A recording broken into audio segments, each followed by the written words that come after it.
June 23rd, 2022 is now in session. The first order of business is to approve the minutes from the June 2nd meeting. Do I have a motion to approve? So moved. A second. Any modifications or discussion? No? All in favor say aye. Aye. Those opposed? No abstentions? The minutes are officially adopted. The second order of business is to adopt the resolutions from the June 2nd meeting. Do I have a motion? So moved. I'll second. Any modifications or discussion? All in favor, say aye. Aye. Any opposed? Resolutions are officially adopted. The board will now conduct the public hearings on today's agenda. First, the applicant or the applicant's representative will state the reasons for the requested variance and present any material or documentation which is to be considered regarding the proposal. Next, persons wishing to speak in favor of the proposal will be given the opportunity to address the board. Then, persons who wish to speak in opposition will be allowed to address the board. Finally, the applicant or a representative will be given the option to make any closing arguments or comments to the board. Following the public hearings this afternoon, the board will make a decision on each applicant heard. The board may also decide to hold its decision until the next public hearing. If the hearing is closed, no additional information will be allowed into the record except for information that the board may request. That information will be available for the public review at the zoning office in City Hall. Staff will now introduce the first application. Thank you, Mr. Stanton. The first public hearing is V2208. This is an area variance to waive the lot width and side yard required at 622 Atisco Street. This is to construct a single-family dwelling. Home Headquarters Incorporated is the owner and applicant. The property lies within a residential Class AA zoning district. Could you please state your name and address? My name's James Williams. I live at 128 Hastings Place, Syracuse. Here I work for Home Headquarters, I'm construction manager there. And also here with me are Tyler Cutie with Home Headquarters and Hillary Donahue, who's the architect for CityLink Architecture that did the drawings for this project. We're requesting an area variance for the, as was said a little earlier, for lot size, lot width, and side yard setback on the west side of the property. We're doing infill housing that's part of a NYSERDA program. And as part of this program, this is one of the houses that's proposed. And if we get this approved, we'll be moving ahead with permitting. The existing lot is 33 feet by 148 feet, approximately 4,900 square feet. And this property is in a residential Class AA zone, and we're requesting that approval be allowed for us to build on this lot. I understand that the, well, no, let's see, are there similar setbacks for other buildings in that area? This is very similar to about 40 or 50% of the homes in that area up and down the street. We've reviewed the comments from the different city departments. One of the city planning comments, I believe it was Allison Bodine, said that it was consistent with the other properties in the neighborhood. This request meets, and if there are no other, if there's no disagreement, this meets the city's adopted land use, and which identifies this portion of Atisco as a traditional residential area, typically defined by smaller setbacks and narrower lots. And in that same comment, she said that reasonable relief, it seems like it's a reasonable relief request given the other homes in proximity. I looked at a 1922 map. It looked like there had been a building on that site before. Do you have any idea what the dimensions of that building had been? I don't. This is, considering that the lot in whole is 4,900 square feet, the percentage of coverage is very small. Our architect has worked with people in the field to come up with a plan that will allow us to have driveway parking for two vehicles.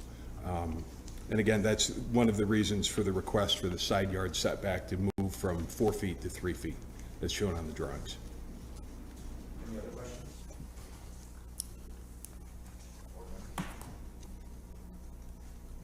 No? Anybody else then who would like to speak in favor of this application? Anybody who'd like to speak in, I'm sorry? Okay. If you're part of the project team, it will be part of the project team. Yeah. Okay, anybody who'd like to speak against the application? All right, then, we'll move on to the next. If we have no more questions, thank you. Thank you. The next public hearing is V2210. This is a use variance to waive the permitted usage. This is at 135 Annetta Street to establish a two-family dwelling. Brandon Johnson is the owner and applicant, and the property lies within a residential class A1 zoning district. Please state your name and address. I'm Terry Luckett. I'm with the Syracuse Land Bank at 431 East Fayette Street. 135 Annetta Street was constructed as a two-family in 1927. We know this from a review of census data and Syracuse reverse directories. The construction is typical of two-family flats found throughout Syracuse. It has a two-story front porch, side-by-side front doors, and a rear stair that connects both units, the attic and the basement. The city of Syracuse seized the property for back taxes in October of 2015 and conveyed it to the land bank for redevelopment. The land bank tries to address zoning issues up front before a purchase goes through. That way we can either require the property to be converted to a use that's permitted in the zoning district or apply for a use variance before the property is sold. In this case, this property was not listed for sale because in 2015, when we took ownership of it, we had it categorized as a demolition candidate because it couldn't be renovated cost effectively. But now in the last 2 or 3 years, we've seen real estate prices go up, and we're trying to reevaluate a lot of properties in our inventory to see if they can be renovated. This one, however, hadn't been reevaluated and posted for sale before we received an offer from Brandon Johnson, who is here and is the current owner. Mr. Johnson lives in the neighborhood. He owns and operates Crossit Construction and Property Management, and he's completed several gut renovations. He approached us with interest in the property and convinced us that he could renovate it cost effectively. Unfortunately, we didn't go through the normal zone check that we usually do before listing a property, and we didn't realize prior to closing that the house had lost its grandfathering. Mr. Johnson proceeded with the renovation of the building as a two-family and filed for renovation, roof, electrical, and HVAC permits. When the permits began to be closed out, zoning was flagged and we were made aware of the oversight. Had we been aware of the zoning issue, we would have applied for this use variance prior to the sale. So we're here today to ask the board for a use variance to operate the property as a two-family dwelling, and I'd like to go through the standards of proof. Number one, reasonable return. Mr. Johnson estimates that he will spend roughly $86,000 on acquisition and renovation. That yields a reasonable return with a capitalization rate of 11.22%. If the variance isn't granted, he would have two options for returning the property to a use that's permitted in a residential class A1 zoning district. He could reconfigure the property as a single-family home, requiring internal demolition of much of the work that he's already completed, or he could demolish the property. Neither of these options would provide a reasonable return on investment. If the property were renovated as a single family, it would need to be reconfigured to one unit containing a little more than 1,900 square feet. Renovation costs in this scenario are higher because you would need to demolish the existing structure, you'd need to hire an architect, reconfigure walls, electric, plumbing, heating, gas lines. As you can see in the pro forma in your packet, the rate of return would drop to just over 4%. With a cap rate below 5%, the property owner will not be able to realize a reasonable return on his investment. Other permitted uses in the RA1 zone include single-family cluster developments, churches, parish houses, schools, or family daycare. Neither the building or the lot is suitable for these uses. For these reasons, we believe that without the variance, the property owners will not be able to realize a reasonable return on the property. So then, if the land bank recaptured the property for default on Mr. Johnson's rehab enforcement mortgage, we would need to find another buyer who was willing to renovate the property as a single-family home. Given the return, we don't think that would happen. The other alternative would be to demolish the property. And so at an average cost of $25,000 for a demolition, these costs could never be recovered through the sale of the vacant lot to an adjoining neighbor. Because of the topography on the lot, we don't think that new construction is an option either. Neither of these scenarios provides the opportunity for Mr. Johnson or the land bank to earn a reasonable return on the investment. Approval of this request will allow the renovation of this vacant and dilapidated two-family house. This is a desirable outcome for the city of Syracuse tax base, the neighborhood, for the present homeowner, and for the land bank. Number 2, unique circumstances. 135 Annetta Street is unique because it contains 1,936 square feet of living space. Other single-family homes on the street contain an average of 1,300 square feet. If converted to a single family, this property would be outsized compared to neighboring single-family homes. The house is also unique because it was originally constructed as a two-family and would be difficult and costly to convert to a single family. Number 3, essential character of the neighborhood. While zoned RA1, Annetta Street includes a mix of single, 2, and 3-family dwellings. Granting the variance will improve the neighborhood by allowing this abandoned property to be renovated and reoccupied. It won't change the number of units that have existed in the building since it was constructed in 1927. All the exterior architectural features are going to be renovated and restored, and they're consistent with neighboring properties. If the variance is not granted, the house would likely remain vacant for the foreseeable future. It'll detract from surrounding property values and quality of life in the neighborhood. And finally, the hardship is not self-created. This property was vacated by a prior irresponsible owner and turned over to the land bank for redevelopment. The loss of the non-conforming use status was not a result of the actions of the city of Syracuse, the land bank, or Mr. Johnson. I have Dave Rowe, our property manager, here if you have questions about construction. I have Brandon Johnson here if you'd like to talk to the new owner about his plans. Thanks. Board members, any questions? I have one question. Did you mention the cost of renovation to the property? It's all there in your book. He estimates $86,000. Yeah, that's what I thought. Since he's doing the work himself, that estimate is probably low. If he were to hire somebody else, he'd be investing much more than that. Okay. And he's here if you want to talk to him. How much of that renovation is completed now? Is what? How much has been done already? You want to come up and... Approximately 50% of the renovation has already been completed.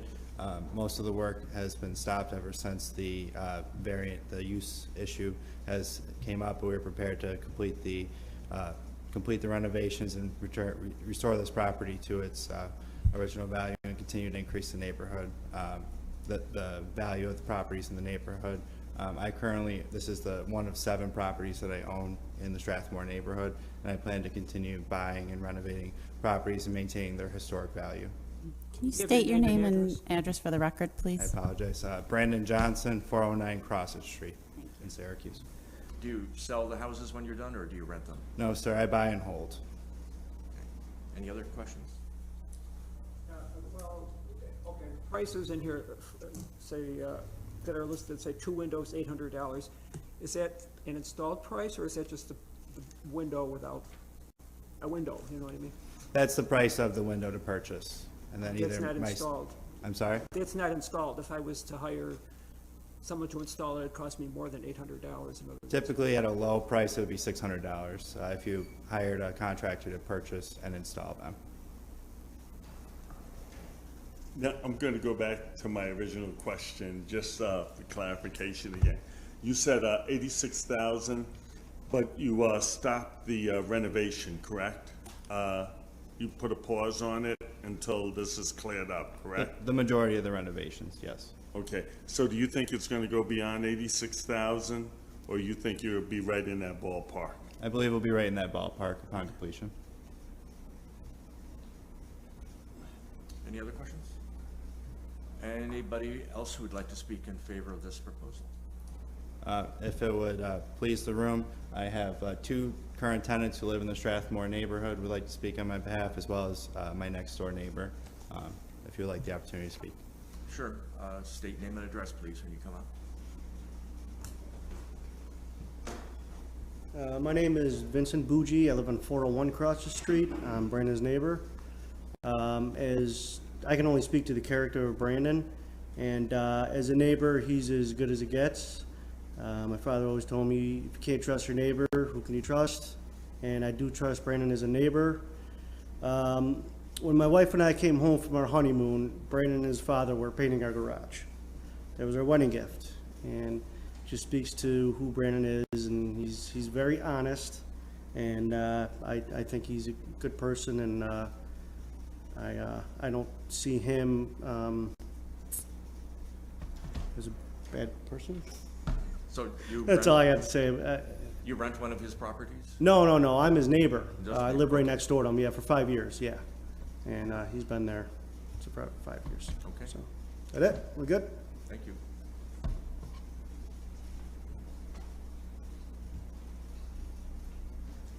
All right, hi, I'm Kelsey O'Toole. I live at 411 Crosset Street. So I'm one of Brandon's tenants. I've lived at the property for just about a year now. I'm in the Strathmore neighborhood, so I can attest to the renovations he's done on my unit have been absolutely stunning. He's very quick and reactive to any issues. Not only reactive, but very proactive with what the property needs as well. Do you live in a 2-family then? I do. Upper or lower? I live in an upper unit. Great. Any other questions? Thank you. Hi, my name is Maurice Crawley. I live at 400 Stope Ave. I've been renting from Brandon since he bought the house. He's an excellent landlord. What made me feel good about Brandon, we all fall on hard times, and I was going to be a week late on my rent. So he had opportunity to tax me for $35. He said, don't worry about it, Maurice. You're a good tenant. You always pay your rent on time, so don't even worry about it. But the most thing that stood out to me with Brandon was, like I said, I was there when he bought the house. I've been living there for almost 3 years, but I think he purchased it maybe 2 years ago. He renovated the upstairs, and he rented out the upstairs to a couple. They had 1 kid, and the kid made a lot of noise. And I complained to him about that. He says, Maurice, I'll do you a favor. I'll swap you guys out. You move upstairs and let them move downstairs, and I'll move everything for you. You don't have to pay for anything. That was very pleasing to me, and I declined. I told him, you know what? No, thank you. And I'm in the purchase of buying me a house. He's doing any and everything he can to help me. So he's a very stand-up guy to me. That's what I have to say So about the Brandon. unit you live in now, was that renovated? The unit, The one where you living now, was that renovated? no, he haven't got a chance to renovate it yet. Okay. It's perfect for me. I love it. I've been living there for almost 3 years now. All right, any other questions? I just Can you just state your last name again? Crawley, Crawley. First name is Maurice. Okay. Thank you. Thank you. Anyone else who'd like to speak in favor of the proposal? Anyone who'd like to speak against the proposal? All right, thank you. We'll move on to the next item. So we have a new business item. If you want to deliberate on the hearings, you can do that, or you can move on. Okay, let's deliberate. Do we have a motion for the first item?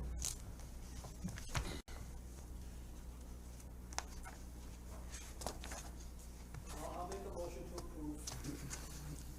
Second. I'll second it. Okay. Will there be a substantial change to the neighborhood? Well, yes, because they'll be putting a building up in an open lot, so it would be a good change. Is there an alternate solution which the variance wouldn't be needed? Well, according to the architect and all, this house will be in pretty much match what's currently in the neighborhood, in the positioning of it on the lot. And like the man said, he would, by moving the house in such a position, they can park 2 cars on the property. The magnitude doesn't seem to be very much, because on one side we're talking 1 foot and the other way 7 feet. Is there any adverse effect on the neighborhood? If this is approved, no, because it will be building a house which would be a new house, new construction, it will be an improvement. And is it self-created? No. Is anything to add to that? The only thing that I would add is that Home Headquarters does an excellent job in improving the areas and helping residents in our city. And I just echo what Mike had to say, and I totally approve of what they're requesting today. All right. I'll call the question. All those in favor of the motion, say aye. Aye. All those opposed? Motion passes unanimously. Okay, do I get a proposal? How about item 2? Anybody want to make a motion?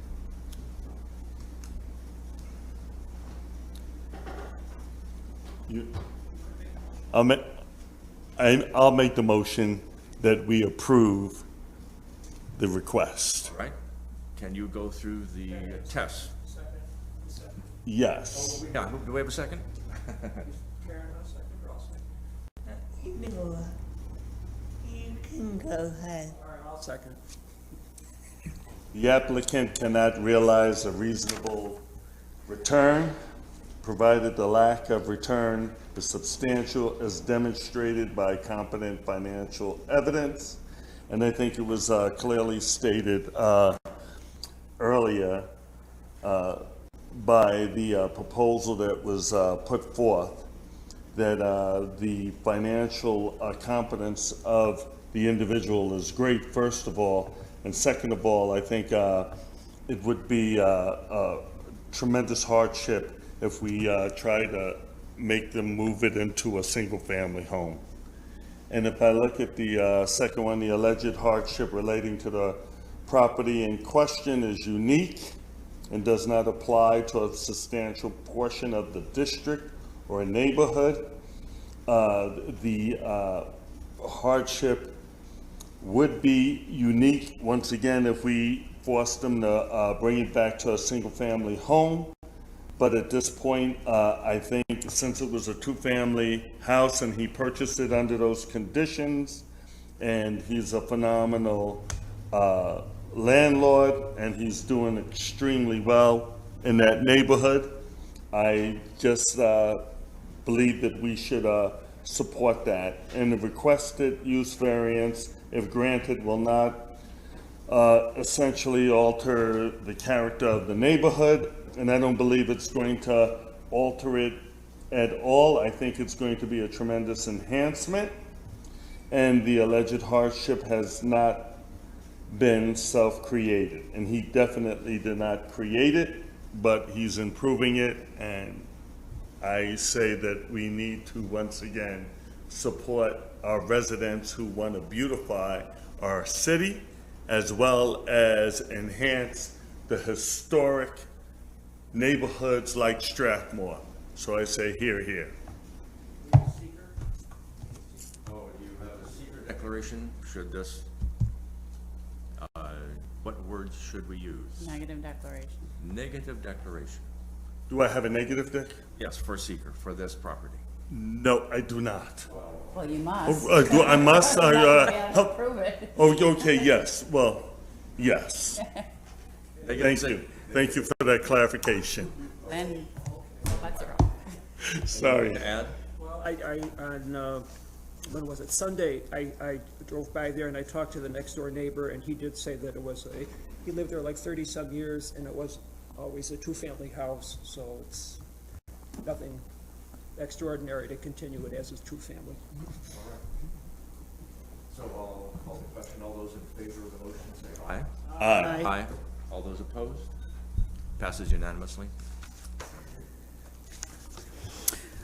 Okay, the next item on the agenda is a new business item, and this is to make comments on the draft environmental impact statement for 910 Madison Street. And Brody Smith from Bonchenick & King, the attorney assisting the city with seeker, will give you an explanation and next steps. Hello, everyone. At the last meeting, or 2 meetings ago, I should say, you approved the draft EIS as complete. So since that time, the staff has published a notice in the newspaper asking for public comment. That public comment period will expire on Saturday. We filed a notice on the 23rd with the Region 7 office of the DEC saying a notice of completeness of the draft EIS. I double checked, and the DEC did put it in their environmental notice bulletin, which is their website, where they give people notices of these things. So what's going to happen is on Saturday will be the last day that the planning office will accept comments on the draft environmental impact statement. At that point, all those comments will be provided to the applicant, and the applicant will prepare a final environmental impact statement. They're required to do so within 60 days of when I filed the notice of completion, so about 30 days from now. They're required to provide the final EIS. Once they've given you the final EIS, and just to be clear what that means, they're going to take all the comments and they're going to respond to them and or make adjustments to the draft based on those comments. Once you have the final EIS, the board will be in a position to go forward with your process in terms of an up or down vote on the variance. What will need to be accompanying that decision will be a seeker finding statement. So between now and then, that's more than 30 days away, that's a couple months away, I'll need some instruction from you once you see the FEIS as to what that finding statement should say, and then I'll do a draft for you that you could edit and approve at one of your meetings in the future. So I came here today to give you that update, just to where we are in this process, but also because the comment period is going to close. This is your last meeting before the comment period closes. So if there's any comments you want to provide to the applicant, things, when you've reviewed the DEIS, questions you want answered, issues you want addressed, now would be the time to articulate those either in the meeting or go home, today or tomorrow and email them to staff, and they can be included in the comments. Anybody want to make a comment at this time? And you can email them in later, as he says. Yep. So the final statement will it be a 300-page document again, or will it be something more? Yeah, that's a good question. Yeah, usually the way these things, there's different ways to structure them, but the most common way that they're structured is you'll see the draft environmental impact statement that you have will be there. And then the final will be a document on top of it. And what the final will be is they'll consolidate all the different questions and comments that they got, and then they will have responses. They call that a responsiveness summary to all the comments. It's possible that they may by virtue of some of those comments, make adjustments to that draft, change things, but they don't necessarily do that. Sometimes, if there's nothing to be changed, there'll just be questions and answers. Will we see the comments that are coming in now? Yeah, you have access to those comments at your convenience. If you wish to see, any of them, all of them, you can communicate with staff and those can be forwarded to you. They have been, as they've come in, we've provided them to the applicant since they have to draft the final EIS. So those will be provided to the applicant. The board is free to request those and read those. There haven't been that many, it's my understanding, there haven't been that many substantive comments. There's been a lot of comments that are just sort of generally supportive of the project, but there've only been a handful of substantive comments to the issue of historic preservation. So if you don't want to read all of them, you could specify what you want. Some things may come at the last moment. I know that there's an attorney for one of the neighbors that may be providing something. Yeah, we've received comments from that attorney. Yeah. Okay. Yep. All right. You're saying Saturday's the last day, so is that like the last day for a postmark? Because obviously the office is closed on Saturday, so how? So I think the way that the newspaper notice was structured is you wanted to receive them by Saturday. We have mail on Saturday. If for whatever reason we get additional comments that are received in the office on Monday, it's really the discretion of the staff. There's really no harm to forward those to the applicant, and they can do what they will with them. All right. Mike, can I ask a question, please? Yes. Brody, forgive me for my ignorance. We might have talked about this already. But the next steps are, once these comments, the cutoff is Saturday, right? Saturday. Yep, Saturday. Okay? Once these comments come in, are we going to have a public hearing on this?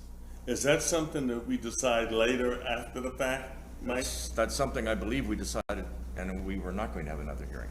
Okay, very good. I just wanted to make sure that that question was answered, because I know Well, we discussed it. Just so for clarification purposes, for seeker, you are not required to have a public hearing for seeker. Right. And you decided, back in the meeting, 2 meetings ago, That's not right. to have a public That's hearing right. for seeker. Now, the board has the option, because it's been so long, once you've completed your seeker obligations, you still got to make a decision on the variance, right? Get back to your core business. You could decide, because so much time has passed, that you want to have another public hearing just as part of your variance process. That's up to you. The board can have as many public hearings as they want to. But for seeker, you don't have to, and you decided not to. But Heather, is yeah. the public meeting, is the public hearing open still? No, we closed the. You closed We closed it, the yeah. hearing for Yeah. the variance. You did. Okay. Yeah. So, that's the pleasure of the board. I'm not going to tell you what to do there, but for seeker, no. You don't need to have a public hearing, and at the last meeting, 2 meetings ago, you decided not to for this part of the process. If we really, really wanted to open it and have another hearing, Heather, is that possible, or? Absolutely, yes. All right. Yeah. Okay, any other questions? Thank you. Okay, thank you. Thank you. Okay, authorizations. We don't have any authorizations still? All right. Then do I hear a motion to adjourn? I'll make a motion to adjourn. Second? That's it. Karen, thank you. Okay, all those in favor of adjourning, say aye. Aye. Aye. Opposed? Meeting's adjourned.